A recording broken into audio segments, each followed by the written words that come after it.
السلام عليكم ورحمة الله تعالى وبركاته. الحمد لله رب العالمين، والصلاة والسلام على رحمة للعالمين وعلى آله وأصحابه أجمعين. أما بعد، فأعوذ بالله من الشيطان الرجيم. بسم الله الرحمن الرحيم. لن ينال الله لحومها ولا دماؤها ولكن يناله التقوى منكم. وقال نبينا رسول الله صلى الله عليه وسلم: من وجد سعة فلم يضحي ولا يقربن مصلانا. صدق الله العظيم وصدق رسوله النبي الكريم، ونحن على ذلك من الشاهدين والشاكرين والحمد لله رب العالمين. அளவற்ற அருளாளனும் நிகரற்ற அன்புடையோனுமாகிய எல்லாம் வல்ல அல்லாஹு ஜல்ல சுப்ஹானஹு வ தஆலா ஒருவனுக்கு எல்லா புகழும் உரித்தாகுக.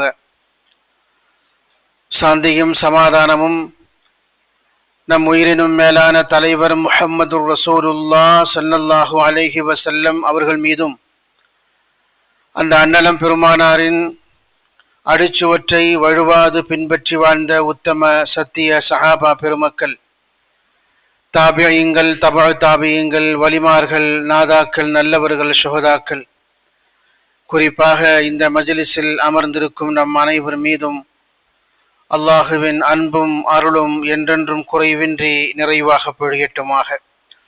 நாமெல்லாம் மரணிக்கும் நேரத்தில் அஷ்ஹது அன் லா இலாஹ இல்லல்லாஹ் வ அஷ்ஹது அன்ன முஹம்மதன் அப்துஹு வ ரசூலுஹு என்ற திருக்கலிமாவை உதட்டளவில் அல்ல உள்ளத்தால் மொழிந்து மரணிக்கும் நசீபை அல்லாஹ் நம் அனைவருக்கும் தந்தருள் பாலிப்பானாக. நம்முடைய வாழ்க்கையில் தெரிந்தோ தெரியாமலோ ஏற்பட்டுவிட்ட சிறிய பெரிய குற்றங்குறைகளை, பிழைகளை, பாவங்களை கருணை மிக்க ரப்புல் ஆலமீன் மன்னித்து அவனுடைய திருப்பொருத்தத்தை பெற்ற சாலிஹான மக்களின் கூட்டத்தில் என்னையும் உங்களையும் சேர்த்தருள் பாலிப்பானாக. நம்முடைய பெற்றோர்களில் யார் ஹயாத்தோடு இருக்கிறார்களோ அவர்களுக்கு சரீர சுகத்தையும் உடல் ஆஃபியத்தையும் நீண்ட ஆயுளையும் அல்லாஹ் வழங்கிடுவானாக. நம்முடைய பெற்றோர்கள் யார் நம்மை விட்டும் பிரிந்து சென்று விட்டார்களோ அந்த பெருமக்களுடைய மன்னரைகளை அல்லாஹ் விசாலப்படுத்துவானாக. அவருடைய பிழைகளை பொறுத்தருள்வானாக. நாளை மறுமை தினத்தில் ஜன்னாத்துல் ஃபிர்தௌஸ் என்னும் உயர்ந்த சுவனத்தில் அவர்களை கண்டுகளிக்கும் பாக்கியத்தை அல்லாஹ் வழங்கிடுவானாக. நம்முடைய பகுதிகளிலே இருந்தும் உலகத்தின் எல்லா மூலை முடுக்குகளிலே இருந்தும் புனிதம் மிகுந்த ஹஜ்ஜை நிறைவேற்றுவதற்காக சென்றிருக்கக்கூடிய ஹாஜிகளின் ஹஜ்ஜை அல்லாஹு ஜல்ல சுப்ஹானஹு தஆலா ஹஜ்ஜ மக்பூலாக மப்ரூராக கபூல் செய்வானாக. நமக்கும் நம்முடைய சந்ததிகளுக்கும் அல்லாஹ் அந்த ஹஜ்ஜினுடைய பாக்கியத்தை தந்தருள் பாலிப்பானாக. சங்கைக்கும் பெருமதிப்புக்கும் உரிய அல்லாஹுவின் நல்லடியார்களே, புனிதம் மிகுந்த துல்ஹஜ் மாதத்தின் புனிதமான நாட்களில் நாம் எல்லோரும் இருக்கிறோம். இன்று முதல் ஹஜ்ஜினுடைய கிரியைகள், அமல்கள் ஆரம்பமாகிவிட்டன. ஹாஜிகள் மினாவுக்கு பயணமாகி அங்கே இருந்து அரஃபாவுக்கும் முஸ்தலிஃபாவுக்கும் தங்களுடைய ஹஜ்ஜினுடைய கிரியைகளை செய்வதற்காக புறப்பட்டு சென்று விட்டார்கள்.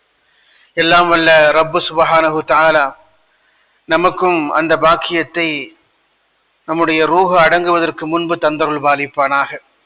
ஹஜ்ஜினுடைய முக்கியமான அமல்கள் என்று பார்க்க போனால், ஹாஜிகளுக்கு ஹஜ்ஜின் அமல்களும் குர்பானியும் இருப்பதை போல ஹஜ்ஜு செய்யாத உள்ளூரில் இருக்கிற பெருமக்களுக்கு அன்றைய நாளில் நிகழ்த்தப்பட வேண்டிய மிக முக்கியமான ஒரு அமல் குர்பானி என்று சொல்லக்கூடிய அல்லாஹ்வுடைய பாதையிலே பிராணிகளை அறுத்து பலியிடக்கூடிய மிக முக்கியமான ஒரு அமல்.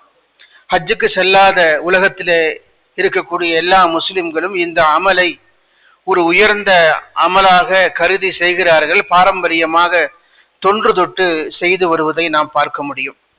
படைத்த ரப்புல் ஆலமீன் செய்த அவன் இட்ட கட்டளைக்கு எந்த விதமான கேள்வி கணக்கும் இல்லாமல் நான் என்னையே முழுமையாக கொடுக்க துணிந்து விட்டேன் என்று சொல்லக்கூடிய அந்த தியாக மனப்பான்மையை நினைவூட்டக்கூடிய இந்த குர்பானி என்று சொல்லக்கூடிய செயலுக்கு உதுஹியா என்று அரபியிலே சொல்லப்படுகிறது. இதனுடைய ஒரே நோக்கம் அல்லாஹ்வுடைய நெருக்கத்தை பெற்றுக்கொள்வது. அல்லாஹு ஜல்ல சுப்ஹானஹு தஆலா அவனுடைய நெருக்கத்தை பெற்றுக்கொள்ளக்கூடிய மிக முக்கியமான ஒரு இபாதத்தாக இந்த உதுஹியா என்று சொல்லக்கூடிய குர்பானி இருப்பதை நாம் பார்த்து கொள்ள முடியும். குர்பு என்ற வார்த்தையில இருந்துதான் குர்பானி என்று சொல்லக்கூடிய குர்பான் என்று சொல்லக்கூடிய வார்த்தை வருகிறது. குர்பு என்று சொன்னால் நெருங்குதல் என்று பொருள். ஷரியத்தின் அடிப்படையில் அல்லாஹுவை நெருங்குதல், படைத்தவனை நெருங்குதல், யார் நம்மை படைத்து பரிபாலித்து நமக்கான எல்லா தேவைகளையும் நம்முடைய கோரிக்கைகளையும் நிறைவேற்றுகிறானோ அந்த ரப்பு ஒரு உத்தரவை பிறப்பிக்கிற பொழுது அந்த உத்தரவுக்கு கட்டுப்பட்டு எவ்வளவு பெரிய தியாகத்தையும் சகித்து கொண்டு நான் அந்த உத்தரவுக்கு கட்டுப்படுகிறேன் என்பதை நிரூபிக்கும் நிகழ்வாக, அந்த நிகழ்வின் வெளிப்பாடாக அவனை நெருங்குவதற்குண்டான ஒரு அமல் தான் இந்த குர்பானி என்று சொல்லக்கூடிய அமல். அல்லாஹு ஜல்ல சுப்ஹானஹு தஆலா தொழுகையை பற்றி பேசுகிற பொழுது வஸ்ஜுத் வக்தரிப், நீங்கள் தொழுகையில் சுஜூது செய்யுங்கள், அந்த சுஜூதின் வழியாக அல்லாஹுவை நெருங்குங்கள் என்று அந்த இடத்திலேயும் குர்பு என்று சொல்லக்கூடிய அந்த வார்த்தையை பயன்படுத்துவதை பார்க்கிறோம். அந்த அடிப்படையில் ஒரு பிராணியை அறுத்து பலியிடுகிறோம் என்று சொன்னால் அது அல்லாஹுவை நெருங்குவதற்கான ஒரு வழிமுறை, ஒரு மிகச்சிறந்த அமல் என்பதை நாம் புரிந்து கொள்ள கடமைப்பட்டிருக்கிறோம். குர்பானி என்று சொல்லக்கூடிய இந்த அறுத்து பலியிடக்கூடிய இந்த பண்பு அல்லது இந்த செயல் என்பது மனித இனம் தோன்றிய தொடக்க காலத்திலே இருந்து ஒரு பழக்கத்தில் இருந்து வரக்கூடிய ஒரு தொன்று தொட்டு இருந்து வரக்கூடிய ஒரு மிக முக்கியமான ஒரு பழக்கம். எல்லா சமூகத்தவரும், அது நாகரிகம் அடைந்த சமூகமாக இருந்தாலும் சரி, நாகரிகம் அடையாத சமூகமாக இருந்தாலும் சரி, தங்கள் யாரை இறைவன் என்று நம்புகிறார்களோ அந்த இறைவனுக்காக ஏதேனும் ஒரு வகையில் ஒரு காணிக்கையை செலுத்துவது அல்லது ஒரு நேர்ச்சையை செய்வது என்று தொடங்கி அதன் விளைவாக ஒரு பிராணியை அறுத்து பலியிடக்கூடிய ஒரு செயலை செய்வதை நாம் தொன்று தொட்டு பார்த்து கொண்டே இருக்கிறோம். அந்த வகையில் நாம் செய்யக்கூடிய, அல்லாஹுவுக்காக செய்யக்கூடிய இந்த அமல், இதற்கு பின்னாலே இருக்கக்கூடிய வரலாற்று நிகழ்வுகள், இதன் வழியாக நினைவு கூறக்கூடிய இப்ராஹிம் அலைஹிஸ்ஸலாத்து வஸ்ஸலாமுடைய பாரம்பரிய பண்புகள் என்று இதற்கு பின்னாலே நிறைய செய்திகள் இருக்கிறது. அதையெல்லாம் விட அல்லாஹ் சொல்லி இருக்கக்கூடிய அந்த அடையாளத்தை கண்ணியம் செய்வது என்பதும் இதிலே ஒரு முக்கியமான ஒரு நிகழ்வாக இருப்பதை நாம் பார்க்க முடியும். அல்லாஹு ஜல்ல சுப்ஹானஹு தஆலா திருமறையிலே சொல்லுகிறான், وَمَنْ يُعَظِّمُ شَعَائِرَ اللَّهِ فَإِنَّهَا مِنْ تَقْوَى الْقُلُوبِ, அல்லாஹ்வுடைய அடையாளங்களை யார் கண்ணியம் செய்கிறார்களோ, அதை யார் மதித்து போற்றுகிறார்களோ அவருடைய உள்ளத்தில் தக்வா இருக்கிறது என்பதற்கான அடையாளம் என்று அல்லாஹு ஜல்ல சுப்ஹானஹு தஆலா திருமறையின் ஒரு வசனத்திலே நமக்கு சொல்லி காட்டுகிறார். எந்த கேள்விகளும் கேட்காமல் இறைவனுக்காக தன்னை அர்ப்பணித்துக் கொள்ளக்கூடிய, தன்னை சமர்ப்பணம் செய்யக்கூடிய அந்த உயர்ந்த பண்புதான் குர்பானியின் வழியாக உலக முஸ்லிம்கள் இன்றைய தினத்தில் நிகழ்த்தி கொண்டிருக்கிறார்கள் என்கிற பண்பை நாம் புரிந்து கொள்ள வேண்டும். அந்த வகையில் உதுஹியா என்று சொல்லக்கூடிய இந்த செயல் வெறுமனே ஒரு சடங்கு சம்பிரதாயம் அல்ல. ஒரு பிராணியை அறுத்து பலியிடுகிறோம் என்று ஒரு சாதாரணமான ஒரு சடங்கு சம்பிரதாயமான ஒரு பணி அல்ல இது. நபி இப்ராஹிம் அலைஹிஸ்ஸலாத்து வஸ்ஸலாமுடைய தியாக வாழ்க்கையை, அவர்கள் அல்லாஹுவுக்காக அவன் எதை கேட்ட பொழுதும் தருவதற்கு தயாராக இருந்த அந்த சமர்ப்பண உள்ளத்தை நிகழ்த்தி காட்டக்கூடிய உயர்ந்த பண்பை வெளிப்படுத்தும் இடமாக, அதை நினைவூட்டக்கூடிய அமலாக இந்த உதுஹியா என்று சொல்லக்கூடிய குர்பானி இருப்பதை நாம் பார்க்கிறோம். அதை தாண்டி அல்லாஹு ஜல்ல சுப்ஹானஹு தஆலா நபி இப்ராஹிம் அலைஹிஸ்ஸலாத்து வஸ்ஸலாமிடத்தில் எதையெல்லாம் கேட்டான், அவர்கள் எப்படியெல்லாம் அதற்கு ஒத்து வந்தார்கள் என்கிற செய்திகளை குர்ஆனிலே பேசுகிறார். இஸ் கால லஹு ரப்புஹு அஸ்லிம், நபி இப்ராஹிம் அலைஹிஸ்ஸலாத்து வஸ்ஸலாம் அவர்களை பார்த்து அல்லாஹ் சொன்னான், அஸ்லிம், நீங்கள் இஸ்லாத்திற்கு வந்து விடுங்கள், இஸ்லாத்தில் நுழைந்து விடுங்கள் என்று அல்லாஹ் சொன்ன பொழுது, கால அஸ்லம்து லிரப்பில் ஆலமீன், உலகத்தை எல்லாம் படைத்து பரிபாலிக்கக்கூடிய அந்த ரப்புல் ஆலமீனுக்காக நான் இஸ்லாத்தை தழுவிவிட்டேன், இஸ்லாத்தை ஏற்றுக்கொண்டேன் என்று நபி இப்ராஹிம் அலைஹிஸ்ஸலாத்து வஸ்ஸலாம் சொன்ன செய்தியை அல்லாஹ் திருமறையிலே சூரத் ஆல இம்ரானிலே பேசுகிறார், சூரத்துல் பக்ராவிலே பேசுகிறார். பெருமக்களே, இஸ்லாம் என்று ஒரு மனிதன் இஸ்லாமாக ஆகுவது என்பது, இஸ்லாமிய நெறிமுறைப்படி வாழ்வது என்பது ஒரு சாதாரணமான ஒரு நிகழ்வு அல்ல. அது எல்லா காலகட்டத்திலேயும் அதற்காக ஒரு பெரிய தியாகத்தை செய்ய வேண்டும். இஸ்லாத்தை ஏற்றுக்கொள்ளாத மக்கள் எல்லாவற்றையும் தங்களுக்கு ஹலாலாக ஆக்கிக் கொள்வார்கள். ஆனால் நமக்கென்று சில வரைமுறைகள் இருக்கிறது, சில எல்லைகள் இருக்கிறது, சில கட்டுப்பாடுகள் இருக்கிறது.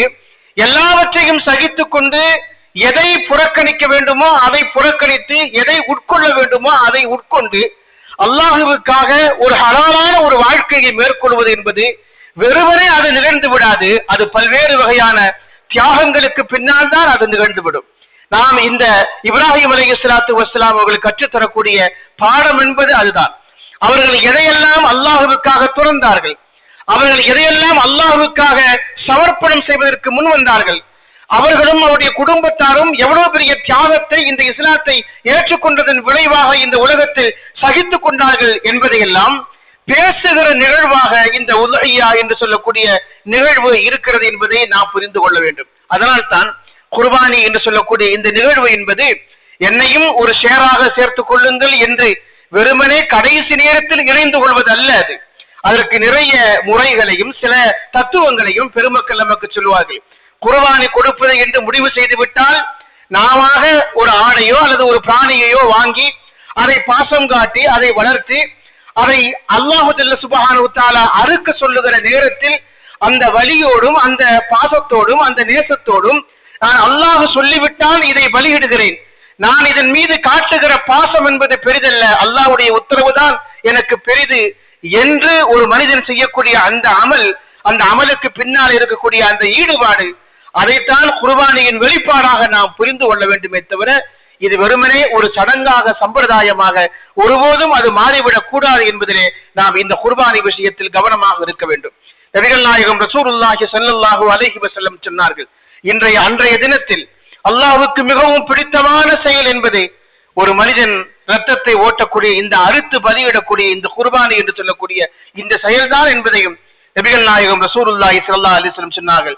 மா அமில ஆதமியுன் மின் அமலின் யௌமன் நஹர் அஹப்பு இலல்லாஹி மின் இஹ்ராகித் தம். யௌமன் நஹர் என்று சொல்லக்கூடிய அன்றைய தினத்தில் மனிதன் செய்யக்கூடிய அல்லாஹ்வுக்கு மிகவும் பிடித்தமான காரியம் என்பது அறுத்து பலியிடக்கூடிய அந்த செயல்தான், அந்த அமல்தான் என்று நபிகள் நாயகம் ரசூலுல்லாஹி ஸல்லல்லாஹு அலைஹி வஸல்லம் சொன்னார்கள். சொல்லிவிட்டு சொன்னார்கள், வ இன்னஹு லயதி யௌஃபி யௌமில் கியாமா, அது மறுமை நாளில் இப்படி வரும், நீங்கள் கொடுக்கக்கூடிய அந்த குர்பானி பிராணி நாளை மறுமை தினத்தில் எப்படி வரும் என்றால் பிகுரூனிஹா வ அவ்லாஃபிஹா வ அஷ்ஆரிஹா, அதனுடைய ரோமங்களோடும் அதனுடைய எலும்புகளோடும் அதனுடைய கொம்புகளோடும் அது அப்படியே மொத்தமாக உங்களுக்கு முன்னால் வந்து கியாமத் நாள் வந்து நிற்கும் என்று நபிகள் நாயகம் ரசூலுல்லாஹி ஸல்லல்லாஹு அலைஹி வஸல்லம் சொன்னார்கள். தொடர்ச்சியாக ரசூலுல்லாஹ் சொல்லுகிற பொழுது فإن الدم لا يقع من الله عز وجل قبل أن يقع على الأرض. நீங்கள் அறுக்கக்கூடிய குர்பானி பிராணியின் ரத்தம் பூமியில் விழுவதற்கு முன்னால் அது அல்லாஹ்வுடைய சன்னிதானத்தில் சென்று விடுகிறது என்று சொல்லிவிட்டு ரசூல் ஸல்லல்லாஹு அலைஹி வஸல்லம் கடைசியாக ஒரு வார்த்தை சொன்னார்கள், ஃபதீபு பிஹா நஃப்ஸன், எனவே நீங்கள் அதை மனமுவந்து செய்யுங்கள். ஒரு சம்பிரதாயமாக சடங்காக ஒரு வழியாக ஏதோ ஒரு சடைவின் வெளிப்பாடாக வருஷந்தோறும் இது ஒரு செயல் என்கிற ரீதியில் ஒரு சடைவு மனப்பான்மையோடு நீங்கள் அதை செய்துவிடக் கூடாது. ஒரு சுமையான எண்ணத்தோடு அந்த அமலை நீங்கள் செய்துவிடக் கூடாது. இஹ்லாஸான தூய்மை எண்ணத்தோடு தக்வா வெளிப்படும் விதமாக நல்ல மனதோடு உள தூய்மையோடு இந்த அமலை நீங்கள் செய்து கொள்ளுங்கள் என்று நபிகள் நாயகம் ரசூலுல்லாஹி ஸல்லல்லாஹு அலைஹி வஸல்லம் சொன்னார்கள். விளம்பரத்திற்காக இந்த காரியத்தை செய்யக்கூடாது, சுமையாக இந்த காரியத்தை கருதி செய்யக்கூடாது, ஒரு பாரமாக இந்த காரியத்தை கருதி செய்துவிடக் கூடாது. மனமுவந்து உங்கள் அன்பையும் உங்களுடைய தியாக மனப்பான்மையும் உங்களுடைய சமர்ப்பண எண்ணத்தையும் வெளிப்படுத்தும் விதமாக நீங்கள் இந்த காரியத்தை செய்யுங்கள் என்று நபிகள் நாயகம் ரசூலுல்லாஹி ஸல்லல்லாஹு அலைஹி வஸல்லம் சொல்கிறார்கள். ஏனென்றால் நான் ஆரம்பத்திலேயே சொன்னதை போல குர்பானி என்று சொன்னால் குர்பு என்ற வார்த்தையில இருந்து வந்தது. குர்பு என்று சொன்னால் அது அல்லாஹ்வை நெருங்குவதற்கான ஒரு மிகப்பெரிய அடையாளமாக அமலாக இருக்கிறது. நான் இந்த பிராணியை அறுத்து பலியிடுவதன் வழியாக என் ரப்பை நெருங்குகிறேன். என் ரப்பை நெருங்குகிறேன் என்று சொன்னால் என் ரப்பின் சட்டத்தை நான் மதிக்கிறேன் என்று அர்த்தம். என் ரப்பின் நேசத்தை பெறுவதற்காக நான் இந்த காரியத்தை செய்கிறேன் என்று அர்த்தம். அவன் என்னென்ன உத்தரவுகளை என்னென்ன சட்டங்களை இந்த உலகத்தில் எனக்காக நிகழ்த்தி காட்டியிருக்கிறானோ சொல்லி இருக்கிறானோ அதை நான் மதித்து போற்றுகிறேன். நான் எந்த சட்டங்களையும் மீற மாட்டேன். ரப்புக்கு கட்டுப்பட்டு நான் இந்த உலகத்திலே வாழ்வேன் என்று நபி இப்ராஹிம் அலைஹிஸ்ஸலாத்து வஸ்ஸலாம் அவர்கள் எப்படி சொன்னார்களோ அதே போல சொல்லும் மனப்பான்மையை மன உறுதியை இங்கொன்றும் அங்கொன்றுமாக இல்லாமல் உறுதியான ஈமானோடு இந்த காரியத்தை நிறைவேற்ற வேண்டும் என்பதைத்தான் அல்லாஹுடைய தூதரும் இந்த இடத்தில் நினைத்து பார்க்கிறார்கள். தொன்று தொட்டு நபி இப்ராஹிம் அலைஹிஸ்ஸலாத்து வஸ்ஸலாம் அவர்களுக்கு காலத்திற்கு முன்பு ஆதம் அலைஹிஸ்ஸலாத்து வஸ்ஸலாமுடைய காலம் தொட்டு இந்த குர்பானி அதன் பாரம்பரிய தொடர்ச்சியாக நபி மூசாவுடைய காலத்திலே இருந்து அதற்கு பிறகு கூட பல்வேறு காலகட்டங்கள் இந்த குர்பானி என்று சொல்லக்கூடிய பிராணிகளை அறுத்து பலியிடும் செயல்பாடு என்பது நிகழ்ந்திருக்கிறது. அந்தந்த காலகட்டங்களில் வெவ்வேறு நோக்கங்களுக்காக நிறைவேற்றப்பட்டிருந்தாலும் கூட கடைசியாக இந்த உம்மத்திற்கு சொல்லுகிற பொழுது அல்லாஹு ஜல்ல சுப்ஹானஹு வ தஆலா ஃபஸல்லி லிரப்பிக வன்ஹர், நீங்கள் அன்றைய தினத்தில் அல்லாஹ்வை நீங்கள் தொழுங்கள், அல்லாஹ்வுக்காக உங்களுடைய பிராணிகளை அறுத்து பலியிடுங்கள் என்று அல்லாஹு ஜல்ல சுப்ஹானஹு வ தஆலா திருமறையிலே சொல்லி காட்டுகிறார். குர்பானியுடைய நோக்கத்தை குறித்து அல்லாஹ் திருமறையிலே சொல்லுகிற பொழுது ஒரு உயர்ந்த தத்துவத்தை, ஒரு உயர்ந்த போதனையை சொல்கிறார். நமக்கெல்லாம் நன்றாக தெரிந்ததுதான், அடிக்கடி நாம் ஓத கேள்விப்பட்டதுதான். அல்லாஹ் திருமறையிலே சொல்லுகிறான், லா யனாலல்லாஹு லுஹூமுஹா வலா திமாவுஹா வலாக்கின் யனாலுஹு தக்வா மின்கும். நீங்கள் அறுத்து பலியிடக்கூடிய இந்த பிராணியின் இரத்தமோ அல்லது இறைச்சியோ எதுவுமே அல்லாஹ்வை சென்று சேருவதில்லை, உங்கள் உள்ளத்தை அல்லாஹ் பார்க்கிறான்.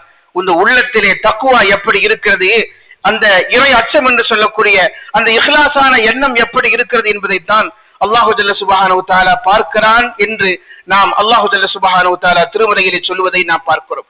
ஒரு வணக்கம், அது ஒரு குர்பானி என்று சொல்லக்கூடிய அந்த வணக்கம் அது வணக்கமாக மாறுவதும் அது சாதாரண செயலாக மாறுவதும் நம்முடைய நிய்யத்தின் எண்ணத்தை பொறுத்துதான் அது அமையும். அல்லாஹு ஜல்ல சுப்ஹானஹு வ தஆலா சொல்லி இருக்கக்கூடிய குர்பானி என்று சொல்லக்கூடிய அந்த வணக்கம் ஒரு சாதாரண ஒரு நிகழ்வாக மாறுவதும் அது குர்பானி என்று சொல்லக்கூடிய நிகழ்வாக மாறுவதும் வணக்கமாக மாறுவதும் நம்முடைய உள்ளத்தின் நிய்யத்தை பொறுத்து, எண்ணத்தை பொறுத்து அதனுடைய தன்மைகள் மாறிவிடும் என்பதை நாம் புரிந்து கொள்ள வேண்டும். முஸ்லிம்களும் முஸ்லிம் அல்லாதவர்களும் செய்யக்கூடிய எல்லா செயல்களுக்கும் இடையில் இருக்கக்கூடிய வேறுபாடு என்பது இதுதான். முஸ்லிம் சமூகம் அத்தர் பூசுகிறது என்று சொன்னால் எல்லா சமூகமும் தான் வாசனை திரவியங்களை பூசுகின்றன. அவர்கள் பூசுகிறார்கள், அதனுடைய பயன் இருக்கிறது என்று சொன்னால் பயன் இருக்கிறது, நன்மை இருக்கிறதா என்று சொன்னால் நன்மை இல்லை. முஸ்லிம் சமூகம் அத்தர் பூசிக்கொள்ளுகிற பொழுது, மனம் பூசிக்கொள்ளுகிற பொழுது அதனுடைய பயனும் இருக்கிறது, நன்மையும் இருக்கிறது. காரணம், அவர் வெறுமனே பூசவில்லை, இது ரசூலுல்லாவுக்கு பிடிக்கும் என்கிற காரணத்தினால் பூசுகிறார். ரசூலுல்லாவுக்கு அத்தர் பூசுவது பிடிக்கும், அதை அவர்கள் அன்பளிப்பு செய்ய சொன்னார்கள். யாரேனும் அன்பளிப்பு செய்தால் அதை மறுக்காதீர்கள் என்று சொன்னார்கள் என்று அத்தர் குறித்த செய்திகளை எல்லாம் நாம் படித்து பார்க்கிற பொழுது வெறுமனே வாசனை திரவியங்களை பூசுவது என்பதை தாண்டி இது நபிக்கு பிடிக்கும் என்கிற காரணத்தினால் செய்கிற பொழுது அது நன்மைக்குரிய காரியமாகவும் பயனுள்ள காரியமாகவும் இருப்பதை நாம் பார்க்கிறோம். தண்ணீரில் நாமும் முகம் கழுகிறோம், நாம் அல்லாத முஸ்லிம் அல்லாத சமூகத்தவரும் முகத்தை கழுவிக் கொள்கிறார்கள். நாம் செய்தால் அதற்கு உது என்று பெயர், அவர்கள் செய்தால் அது உது என்று அந்த வரையறைக்குள்ளே வராது. காரணம், நாம் எதற்காக செய்கிறோம், அதற்கென்று ஒரு நிய்யத் இருக்கிறது, அதற்கு ஒரு தன்மை இருக்கிறது, அதற்கு ஒரு நோக்கம் இருக்கிறது. அந்த நோக்கத்தை தாண்டி வெறுமனே அவர்கள் செய்வதை போல நாம் கைகால் முகங்களை கழுவி கொண்டால் அது ஒருபோதும் உதுவாக மாறிவிடாது. எல்லா செயல்களுமே ஒரு மூமின் செய்கிற பொழுதும், ஒரு மூமினான மனிதன் செய்கிற பொழுது, மூமின் அல்லாத ஒரு மனிதன் செய்கிற பொழுதும் அதற்கு நிறைய வேறுபாடுகள் இருக்கிறது. அவர்களும் மிருகங்களை, பிராணிகளை அறுத்து பலியிடுகிறார்கள். அதற்கு பெயர் குர்பானி அல்ல, அதற்கு பெயர் கடாவெட்டு. அப்படித்தானே அந்த பழக்கத்தில் இருக்கிறது. அவருடைய வளமையின்படி, அவருடைய கோயில் விசேஷங்கள் அவர்கள் அந்த காரியத்தை செய்கிறார்கள். நாம் செய்கிறோம் என்று சொன்னால் அதற்கு பின்னாலே பெரிய வரலாறு இருக்கிறது, பெரிய நினைவூட்டல்கள் இருக்கிறது. அது மிகச்சிறந்த அமலாக அல்லாஹ்வுக்கும் அல்லாஹ்வுடைய ரசூலுக்கும் பிடித்த அமலாக இருப்பதை நாம் புரிந்து கொள்ள வேண்டும். நாம் செய்யக்கூடிய காரியங்களுக்கும் மற்றவர்கள் செய்யக்கூடிய காரியங்களுக்கும் எதை வேறுபடுத்து என்று சொன்னால் தக்வாதான் அதனுடைய அடிப்படையாக இருக்கிறது என்பதை புரிந்து கொள்ள வேண்டும்.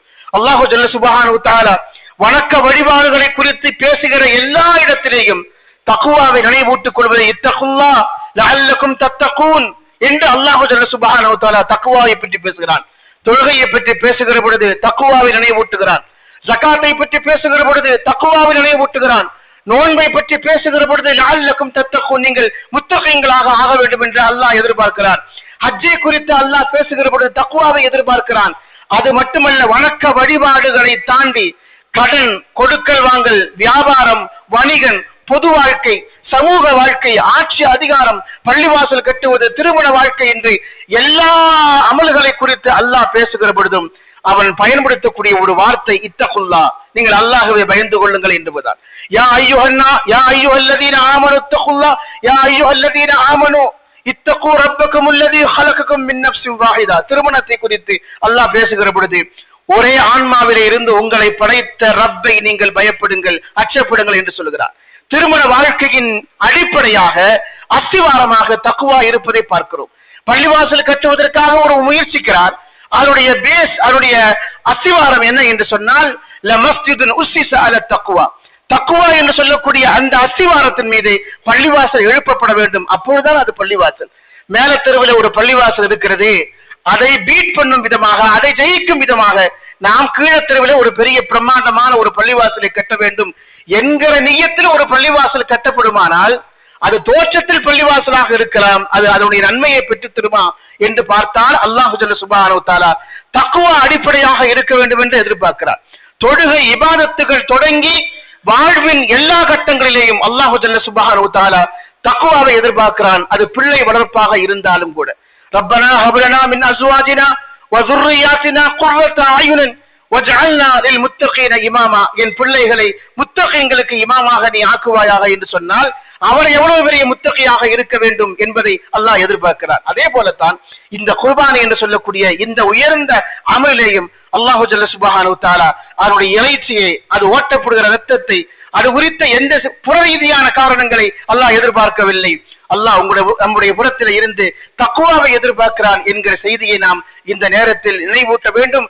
தக்வாவை பாழடிக்கும் விதமாக எந்த விதமான தீய எண்ணங்களும் பெருமிதங்களும் இந்த குர்பானி என்று சொல்லக்கூடிய அமலை நிறைவேற்றுகிற பொழுது நம்முடைய உள்ளத்திலே ஒருபோதும் வந்துவிடக்கூடாது. நான் போன வருஷம் இத்தனை ஆடு கொடுத்தேன், இந்த வருஷம் இத்தனை ஆடு கொடுக்கிறேன், அவர் அவ்வளவு கொடுக்கிறார், அவருக்கு போட்டியாரான் இவ்வளவு கொடுக்கிறேன் என்று சொல்லக்கூடிய அந்த தீய எண்ணங்கள், அந்த குர்பானியுடைய தன்மையை, தத்துவத்தை சீர்குலைக்கக்கூடிய எந்த தவறான எண்ணங்களும் நம்முடைய உள்ளத்திலே ஏற்பட்டு விடக்கூடாது. அல்லாஹுவுக்காக நான் இதை செய்கிறேன் என்று சொல்லக்கூடிய அந்த உயர்ந்த எண்ணம் நம்முடைய உள்ளத்திலே ஊடுருவி இருக்க வேண்டும் என்பதை நாம் விளங்கிக் கொள்ள வேண்டும். நபிகள் நாயகம் ரசூலுல்லாஹி ஸல்லல்லாஹு அலைஹி வஸல்லம் அவர்கள் மதீனாவில் இருந்த அந்த 10 ஆண்டு காலம் முழுக்க ஒரு ஆண்டு கூட விடுபடாமல் பெருமானார் ஸல்லல்லாஹு அலைஹி வஸல்லம் குர்பானி என்று சொல்லக்கூடிய அந்த அமலை செய்திருக்கிறார். நாம் வரலாற்றிலே பார்க்க முடிகிறது. அகாம ரசூலுல்லாஹி ஸல்லல்லாஹு அலைஹி வஸல்லம் பில் மதீனா 10 சினீன யுதஹி. பெருமானார் ஸல்லல்லாஹு அலைஹி வஸல்லம் அவர்கள் 10 ஆண்டு கால மதீனாவுடைய வாழ்க்கையில் எந்த ஆண்டும் குர்பானியை தவற விடவில்லை, எல்லா ஆண்டும் குர்பானியை நிகழ்த்தி காட்டி இருக்கிறார்கள் என்று நாம் ஹதீஸ் கிரந்தங்களிலே பார்க்க முடிகிறது. சஹாபாக்கள் ஒரு முறை பெருமானார் ஸல்லல்லாஹு அலைஹி வஸல்லம் இடத்திலே கேட்டார்கள். அது அறிமுகப்படுத்தப்பட்ட அந்த தொடக்க காலத்தில் மாஹியல் அலாஹியா யா ரசூலல்லாஹ், இந்த குர்பானி என்று சொல்லக்கூடிய இந்த உதஹியா என்று சொன்னால் என்ன, அது ஏன் நாம் செய்ய வேண்டும் என்று சஹாபாக்கள் கேட்ட பொழுது நபிகள் நாயகம் ரசூலுல்லாஹி ஸல்லல்லாஹு அலைஹி வஸல்லம் சொன்னார்கள், சுன்னத்து அபீக்கும் இப்ராஹிம், உங்கள் தந்தை இப்ராஹிம் அலைஹிஸ்ஸலாத்து வஸ்ஸலாமின் சுன்னத்து, நீங்கள் அதை செய்யுங்கள் என்று சொன்னார்கள். சஹாபாக்கள் விடவில்லை. அதற்கு பிறகு அவர்கள் கேட்டார்கள், அதனால் நமக்கு என்ன பயன், நமக்கு என்ன பிரயோஜனம் என்று கேட்ட பொழுது நபிகள் நாயகம் ரசூலுல்லாஹி ஸல்லல்லாஹு அலைஹி வஸல்லம் சொன்னார்கள், மின் குல்லி ஷஅரத்தின் ஹஸனா, அதனுடைய ஒவ்வொரு ரோமத்திற்கும் உங்களுக்கு நன்மை இருக்கிறது என்று நபிகள் நாயகம் ரசூலுல்லாஹி ஸல்லல்லாஹு அலைஹி வஸல்லம் அவர்கள் அந்த அடுத்து பலியிடக்கூடிய பிராணியின் ஒவ்வொரு ரோம துளிகளுக்கும் நன்மை இருக்கிறது என்கிற செய்தியை ரசூல் ஸல்லல்லாஹு அலைஹி வஸல்லம் அவர்கள் அறிவுறுத்தி இருக்கிற செய்திகளை நாம் பார்க்க முடியும். ரோமங்களை ஒருபோதும் எண்ணி முடிக்க முடியாது. எந்த பிராணியின் ரோமமாக இருந்தாலும் அந்த ரோமங்களை ஒருபோதும் எண்ணி முடிக்க முடியாது. ஒரு மூட்டையில் இருக்கிற அரிசியை ஒருபோதும் எப்படி எண்ணி முடிக்க முடியாதோ அதே போட்டுதான் அல்லாஹு ஜல்ல சுப்ஹானஹு வ தஆலா அந்த ரோமங்களுக்கு ஏற்ப நாம் செய்யக்கூடிய இந்த குர்பானி என்று சொல்லக்கூடிய உதஹியா என்று சொல்லக்கூடிய அந்த அமலுக்கு நிரம்ப கூலிகளை தருகிறான் என்கிற செய்தியைத்தான் நபிகள் நாயகம் ரசூலுல்லாஹி ஸல்லல்லாஹு அலைஹி வஸல்லம் அவர்கள் இந்த இடத்தில் நமக்கு நினைவூட்டி சொல்கிறார்கள்.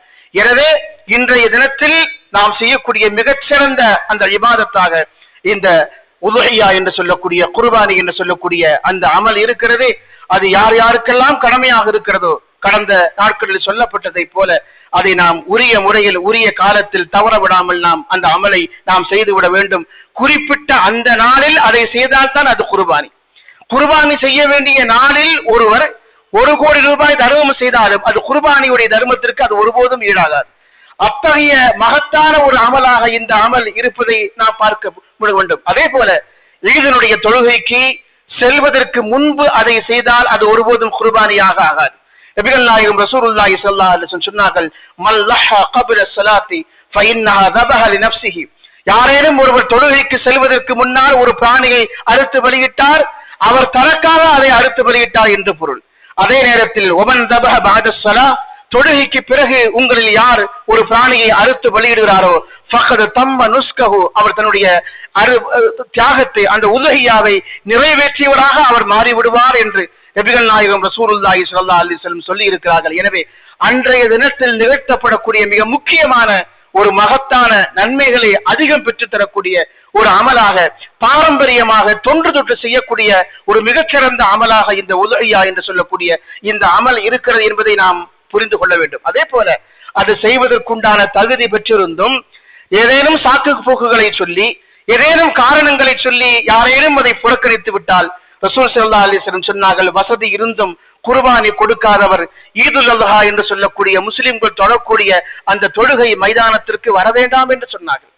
மன் வஜத சாஅத்தன், உங்களில் யார் குர்பானி கொடுப்பதற்கு வசதி பெற்றிருக்கிறாரோ ஃபலம் யுலஹி, ஆனால் அவர் உதஹியா என்று சொல்லக்கூடிய அந்த அமலை செய்யாமல் விட்டால் வலா யக்ரபன்ன முஸல்லானா, நாம் தொடக்கூடிய முஸ்லிம்கள் தொடக்கூடிய அந்த ஈதுகா மைதானத்து அவர்கள் வருவதற்கு தகுதி இல்லை என்று சொல்லக்கூடிய கடும் எச்சரிக்கையை நபிகள் நாயகம் ரசூலுல்லாஹி ஸல்லல்லாஹு அலைஹி வஸல்லம் சொல்லி இருப்பதையும் நாம் நினைவில் கொள்ள வேண்டும். எப்படி ஹஜ் செய்வதற்கான வசதி இருந்தும் அதை செய்யாமல் உங்களில் யாரேனும் ஒருவர் இருந்து விட்டால் அவர் யூதராகவோ நசாராவாகவோ இறந்து போய்விடட்டும், அவர் முஸ்லிமாக மரணிப்பதற்கு அருகதையற்றவர் என்ற கடுமையான வார்த்தையை ரசூல் ஸல்லல்லாஹு அலைஹி வஸல்லம் சொன்னார்களோ ஹஜ்ஜினுடைய விஷயத்தில், அதே எச்சரிக்கை இந்த குர்பானியுடைய விஷயத்திலேயும் பெருமானார் ஸல்லல்லாஹு அலைஹி வஸல்லம் சொல்லி இருப்பதை பார்க்கிறோம். அதே போல இந்த அமலை அது எந்த விதமான குறைபாடுகளும் இல்லாமல், எந்த விதமான பெருமிதமான எண்ணங்களும் இல்லாமல் அந்த அமலை முறையாக நாம் நிறைவேற்ற வேண்டும். அதே போல இனி வரக்கூடிய அந்த கடைசி நாட்கள் வரைக்கும் நாம் எந்த இடத்திலும் நம்முடைய நேரங்களை, நம்முடைய பொழுதுகளை பாழாக்கி விடாமல் இபாதத்துகளை நாம் மூழ்கி இருக்க வேண்டும். தான தர்மங்களை, சதக்காக்களை நாம் நிறைய செய்ய வேண்டும். இந்த துல்ஹஜ்ஜினுடைய 10 நாட்களும் மிகவும் முக்கியமான மகத்தான நாட்கள் என்பதை நாம் புரிந்து கொள்ள வேண்டும். நபிகள் நாயகம் ரசூலுல்லாஹி ஸல்லல்லாஹு அலைஹி வஸல்லம் ஃபக்ஸிரு ஃபீஹின்ன மின தஹ்லீலி வ தக்பீரி வ தம்ஹீத், அன்றைய தினத்தில் நீங்கள் அல்லாஹ்வுக்காக நீங்கள் அதிகம் தக்பீர் செய்யுங்கள், தக்பீர் சொல்லுங்கள், அல்லாஹ்வை நீங்கள் அதிகம் புகழுங்கள் என்று சொல்லக்கூடிய ஹதீஸையும் நபிகள் நாயகம் ரசூலுல்லாஹி ஸல்லல்லாஹு அலைஹி வஸல்லம் சொல்கிறார்கள். இந்த 10 நாட்களும் சஹாபா பெருமக்கள் தங்களுடைய நடை, உடை, பாவனை எல்லா இடங்களிலேயும் சத்தமிட்டு தக்பீர்களை சொல்லக்கூடிய பழக்கத்தை கொண்டிருந்தார்கள் என்று நாம் பார்க்கிறோம். எனவே நாம் தக்பீர் சொல்ல வேண்டும்.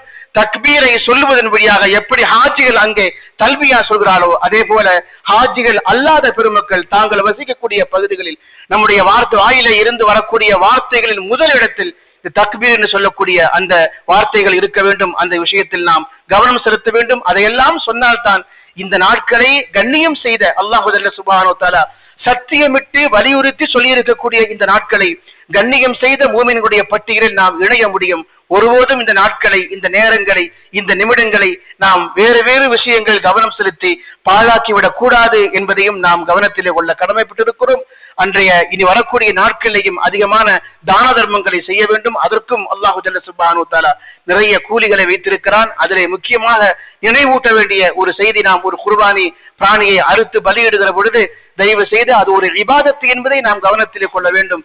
அதற்கு முன்னாலே நின்று நாம் கத்தியை கையிலே பிடித்துக் கொண்டு செல்ஃபி எடுத்து நம்முடைய வாட்ஸ்அப் தளங்களிலேயும் பொது ஊடகங்களிலேயும் அதை வெளியிட்டு அதனுடைய இபாதத் என்று சொல்லக்கூடிய அந்த தன்மையிலிருந்து நாம் ஒருபோதும் இறங்கிவிடக் கூடாது. காரணம், வெளி உலகத்தில் அந்த செய்திகளும் அந்த புகைப்படங்களும் செல்லுகிற பொழுது பல்வேறு வகையான விமர்சனங்களுக்கு அது ஆளாகி விடுகிறது என்பதையும் நாம் இந்த நேரத்தில் கவனத்தில் கொள்ள கடமைப்பட்டு இருக்கிறோம். இன்ஷா அல்லாஹ் அல்லாஹு ஜல்ல சுப்ஹானஹு வ தஆலா அன்றைய நாட்களில் நாம் செய்யக்கூடிய எல்லா அமல்களையும் அல்லாஹ் கபூல் செய்வானாக.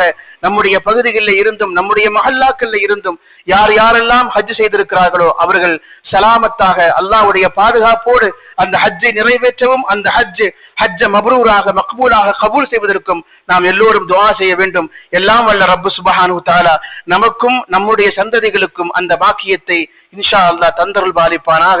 வாஹிரு தஅவானா